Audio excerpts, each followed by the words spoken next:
The town of Luckenbach was established in the 1840s. These buildings date to about that time. But interestingly, most people didn't even know it was on the map until well over a century later.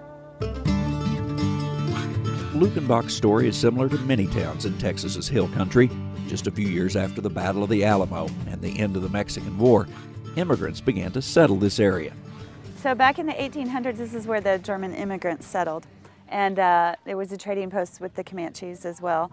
And so that's originally how why the store and the dance hall are here. There were never many people who lived in Luckenbach. In fact, what you see today is much of what's always been here.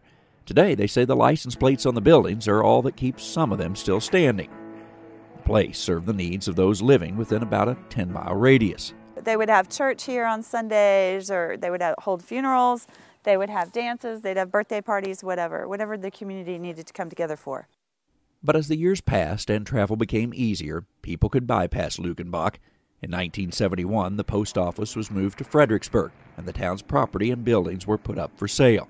Local rancher Hondo Crouch purchased the town. Hondo was very much a character and a storyteller and a make-believe kind of person. And they would sit out under these trees and tell jokes and whittle sticks and play music. I got my first guitar when I was 14. One of Hondo's friends was Jerry Jeff Walker. In 1973, he recorded the album Viva Terlingua, the Luckenbach Dance Hall. Those songs began to put the ghost town back on the map. Luckenbach began to attract folks curious about the place where that album was recorded. That's what led Hayden Whittington here in 1973. At the time, it was very few people, actually. It was a lot of locals. They come in and play dominoes and checkers. If you came during the week, there was a good chance that, you'd be the only person in the bar besides the bartender. A few folks began to wander into Luckenbach, but it was another song, of course, that made the town world famous.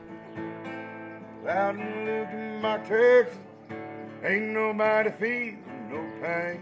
Guy Clark used to hang out here with Hondo, and they'd sit out here and play guitar and what have you. So Guy Clark is the one that told Chips Moman and Bobby Emmons, the writers of the song, about Luckenbach. So they took it to Waylon's producer and said, "You've got to cut this." Jennings recorded it without ever setting foot in town. The crowd of a couple dozen swelled to several hundred when Jennings's Luckenbach hit #1. The music's still played here in Luckenbach every single day. And whether it's just a few folks on the park bench or 20,000 on a weekend, it's locals and people from halfway around the world coming to enjoy a place where music legends have been born. Traveling the countryside in Luckenbach, Texas, I'm Andrew McCrae.